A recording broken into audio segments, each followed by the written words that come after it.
Hey Russ, Hey Darren, how are you? I'm good. I've got just a minute though before I have to go live with something. So can I help you? Good. You're just talking me off the ledge then, real quick. Okay. On our, did we ever come to resolution on expireds and talking about them? Yeah, the video that I posted last week addresses it. Is there a specific question or what's coming up? Real quick. I was just gonna post. I'm in a brand new city. Don't know a soul. Started lead gen this morning. Already scheduled a listing appointment. Okay. Just following the whole old models on expireds, filtering off a do not call. Okay.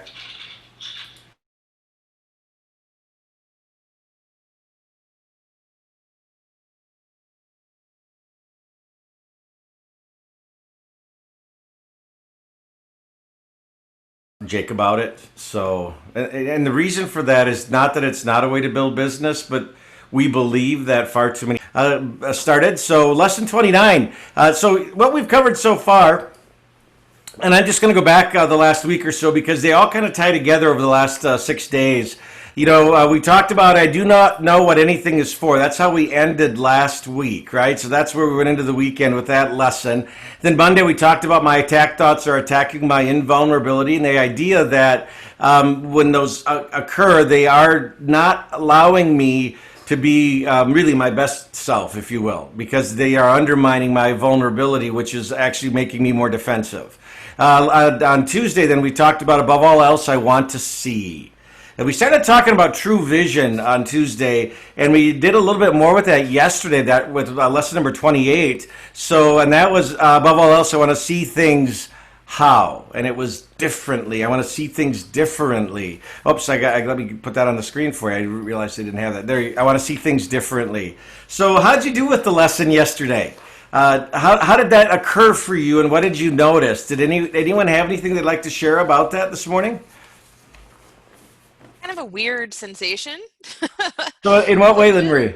So, like, I remember one in particular. It was I was focusing on my cup and just realizing that it was like this deep bent plastic thing. I don't know. I don't know how to describe it, and it just like became kind of this different thing.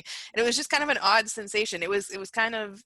I mean, it's freeing in a lot of ways, and it reminds me of like being a kid a little bit, where you haven't defined everything yet. Wait, is that so cool? I mean, if you watch like a 3 or 4 year old, don't they have the most amazing imaginations about what something that we've defined is not that for them, right? They can sit and play and have fun with and be creative with all kinds of things that somewhere after that age we kind of tell them be realistic now. It's no time for games anymore.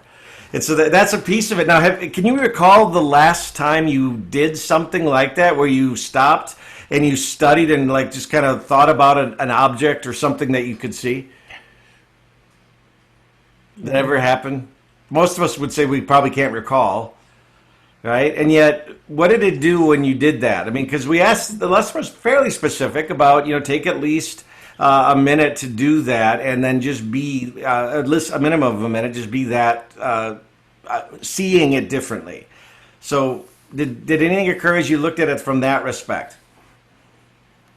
Darren, I had a really interesting experience with this that I was looking around at my stuff and the challenge of seeing it not as mine but as part of the universe. And at first that just felt really weird. It's like, what does my laptop computer mean to the universe? Well, in today's here and now, it helps me stay connected to my universe and helps the universe stay connected with me. And then I was looking at some more boring stuff like my shoes, and the idea that they aren't my shoes, that they have some relationship to the universe, gave me a breakthrough on letting go of my stuff. Ah, I have a ton of stuff, and um, earlier in COVID, when we were all bored and got the cleaning jag, I did a bunch of donations, and I think I'm due for that again. And to just get rid of some of this stuff that I don't need, because I don't have time to use it all. I don't have enough hours and minutes in the day to use all the stuff I have. So I Is, should let it go and let it go to people who can use it and people who would value it more than I currently am now. that's what that's where I was going to go. So, are there people that would probably find huge use in some of the stuff we keep, just because of whatever, right? So, yeah, I love that. I love that.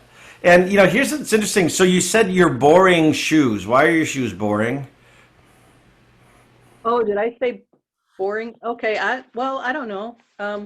I do have some boring shoes. I like to have fun shoes. So Oh, that's, yeah, maybe I misspoke or I don't know. well, no, well, no, actually, I said boring. I said boring because I don't really think of my shoes as being like that exciting. Well, some of my shoes are kind of fun and they're kind of exciting, but I was just looking at stuff and like, what is this stuff, and trying to see it differently. and And then like, as you did that, Lori, were you giving labels to some of it? That's what I heard. Like oh yeah, my yeah. boring shoes. Well, and a little bit of frustrate. I mean, the shoes that I'm wearing almost every day are boring, and I like wearing fun shoes, so Okay. maybe I'll do that too. So they're boring if you say so. Right? Yeah. Then Yeah, they there's might not be boring to somebody else. I don't know, I love that. but in what you're demonstrating, though, this is my point, and so thank you for doing this. We do give labels to things, don't we, that either can give them energy or take energy away from them. Because they're shoes, aren't they? I mean, that's the label we've Yeah, given that thing on your feet. They're shoes. I feel so shallow talking about shoes. No, no, no, no. Don't. That's not what this is about, though. It's just a I good know, I know. example of how we are, and and in all these lessons, especially the last 2 weeks, we've talked about, especially with the gazing. Like if you look at something, don't give it. Don't if your eyes rest on it, work with that. So don't filter. Don't say, "Oh, that's not important enough." And so we do that just inherent in so much of how Yeah. we've been programmed, and that's all I wanted to demonstrate. It's not a good or bad by any means. It just is, and we do. And I had two shifts as I was looking at the stuff. In some cases, I was seeing that stuff wasn't as important as I make it. And in other cases, I was appreciating some of the stuff. I mean, like now I'm thinking of those shoes and I appreciate them more because they're the ones I can go to. Well, they must be kind of your standby if you wear them the most, right? There's something about They them, isn't match everything. there? Yeah, so just something to think about. I mean, and again, there's no right or wrong in any of it. I just it's really there are times I think when so much of what this work is in A Course in Miracles may not make any sense at all, and yet there's a moment where I can grab a hold of something and go, this is exactly where I'm doing this. Right? This is what this is. This is what this does. This is how I am and how I've been programmed to be over 54 years of my life. So that's all it is. And Sometimes it's so heavy, and then other times I just, in all the heaviness, I just stop and start laughing. perfect. Well, ultimately, what's the goal in this? It's peace, contentment, and joy. And that's what you just described. So maybe you're finding moments of peace, contentment, and joy more often, and yet maybe not as much as you would choose. And now I know how to reproduce it. Perfect. Yeah. Yeah. At least the beginning of, remember there's 365 of these lessons, and the first 2/3 is getting rid of all of the baggage we carry. And the last third is going to be to get to that spot where you have access to it Yeah. at every moment, all the time. And that's the goal in this whole process. So I love that you share that with us. Thank you. Thank you. So today's lesson is number 29 is this one. And this is an interesting one, so I'm just going to prepare you for that. Let me just get over to lesson 29. We've covered this stuff. Here we go. Let's see. That's just what we did in practice yesterday. Here it is. Right there. So lesson 29 is this. God is in everything I see. God is in everything I see. That's our lesson today. And the text says this. It says, the idea for today that God is in everything I see explains why you can see all purpose in everything. This idea that God is in everything I see explains why nothing is separate by itself or in itself. So, and this idea explains why nothing you see means anything. In fact, if you say that the idea is that I see God, or God is in everything I see, it explains, it explains every idea we have used thus far in this course and all subsequent ones as well. So today's idea is the whole basis for vision. Now, you'll probably find this idea that God is in everything I see very difficult to grasp at this point. You may find that this idea is silly, irreverent, it may be senseless, it may be funny, and for some it may even be objectionable. You might take offense to this. Certainly, God is not in a table. As an example, as you see that table. Yet we emphasized yesterday that a table shares the purpose of the universe. And what shares the purpose of the universe shares the purpose of its creator. So try then today to begin to learn how to look on all things with love, appreciation, and open-mindedness. You do not see all things with love, appreciation, and open-mindedness now. We don't always do that. We probably have to be working at it. And so would you know what it is in all things if we don't see it all the time? So nothing is as it appears to you. Everything's holy purpose stands beyond your little range. When vision has shown you the holiness that lights up the world, you will understand today's idea that God is in everything I see perfectly. Now, and you'll not understand how you could ever have found this idea difficult. So when you get there, you're going to look back and go, why was this difficult? If you might struggle with it at this point. So that's really it from that respect. Now, our lesson, an exercise today is similar to yesterday. It's 6 2-minute periods, and they should follow a now familiar pattern that we've talked about. So begin with repeating the idea that God is in everything I see to yourself, and then apply it randomly chosen subjects around you, naming each one specifically. So much like we did yesterday, right? So whatever your eyes gazed upon, that's what you would use as your object. Again, in this one, there is no rush to move through it. It's to really just slow down and look at it. Now, when I say name it, I'm going to give you some examples of that. So we start with God is in everything I see. And as I look about, maybe it's a coat hanger. So God is in this coat hanger because God is in everything I see. Maybe it's a magazine that's sitting next to you. So God is in this magazine because God is in everything. God is in my finger. Maybe that's what you're looking at. I think you get the gist of it. God is in this lamp, this light fixture. God is in everything I see. So that's the exercise. Now, try to avoid as you do this the tendency towards self-directing selection again. Don't filter what you're gonna make that statement about. Whatever your eyes rest upon is what you should do the exercise with. And then finally, remember that any order you impose is equally alien to reality. So what we do is, again, we're going to justify and we're going to filter and we're going to sort and we're going to sift through, and that's alien to reality. It's not in the now. It's us imposing what we've been programmed to do. So your list of subjects should therefore be as free of self-selection as possible. So you could, I gave you those examples. So don't let it filter. Don't let your brain take over and say, basically your egoic mind and say, it's about being right. I'm not going to talk about that Post-it note. I'm going to talk about that light because that's more important. No, just let it flow.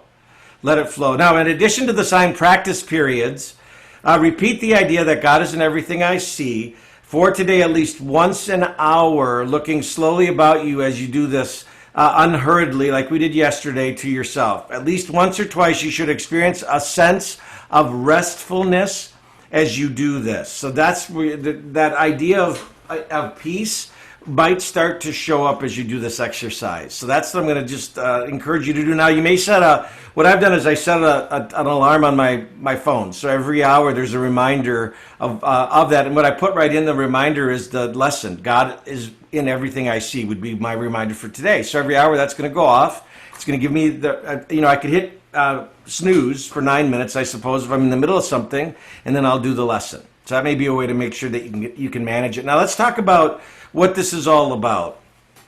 So the idea that God is in everything I see is a common idea, yet it's difficult to grasp on the concrete level of physical form. Most religions state that God is everywhere and in everything. Yet, due to our belief in separation, we find it difficult to apply that same concept to concrete objects that appear all around us.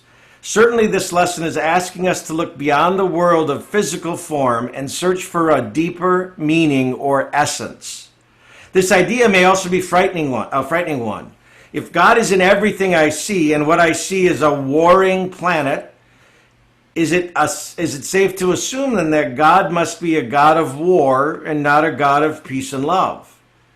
It also leads to the question that if God is in everything I see, why does evil appear to exist in our world? So the world that we are experiencing and see with our physical eyes is not the real world as God created it. Instead, it is a myriad of false images that bear witness to our erroneous fear-based belief system. If God is in everything I see and I'm failing to see God in my world, this implies that my perception must be in error. True reality, and we talked about true vision yesterday, true reality is not what you perceive. It must lie beyond the physical form that you claim as your reality. So the world you perceive is based on your ego's belief in separation, limitation, and lack. Your egoic mind filters everything that you perceive based on those three beliefs of a separation, limitations, and lack. So if God is in everything I see and I'm failing to see God in my world, that implies my perception must be in error. I went back to the wrong paragraph. So this viewpoint, though, and we talk about that it's at play. So your egoic mind filters everything you see beyond, based on those beliefs. This viewpoint distorts and provides false images to support your ego's belief about its world. So it helps you go out and find evidence to justify its perception that it's helping you gain. When you choose to follow the different belief system, you will see a different world. Today, you're asked to look at all things with love, appreciation, and open-mindedness. So we're asking you to look at all things with love, appreciation, and open-mindedness. This is radically different than your ego's belief system. You're asked to look beyond mere form, beyond the past stories, and abandon your previous judgments about your world. You are asked to see a different purpose for your world. Now, a couple quick questions to wrap this up. Can you look upon your world with a single yet different purpose and realize that everything you survey is there for your own best interest? Or will you choose to perceive yourself in a competition with your world? Can you look upon all things with love and appreciation, or will you see a world of struggle, conflict, and fear? See, the choice is determined by the thought system that you choose to follow. Mother Teresa was once asked how she was able to cope with the misery, sickness, and poverty of the people of her world, still maintaining her good spirits. Her reply was a simple one. She said she was not administering to some unknown physical body. Instead, she was administering to her beloved Jesus. Mother Teresa saw the face of Christ in everyone. It was Christ that peopled her world.